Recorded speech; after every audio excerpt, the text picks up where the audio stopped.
bumili ka ng suka. Kabila, suka. Anong suka? Okay, mama, hindi ko alam kung ano pinapabili yung suka. Wait lang, sasabihin ko muna kung anong suka. Mama, ano daw suka?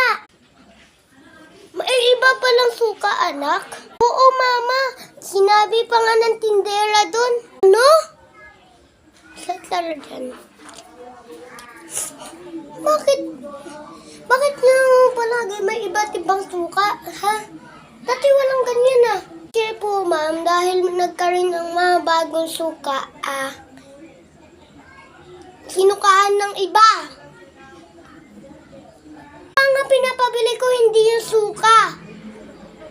Susukaan talaga kita dyan, eh. Amin na. O, ito ba?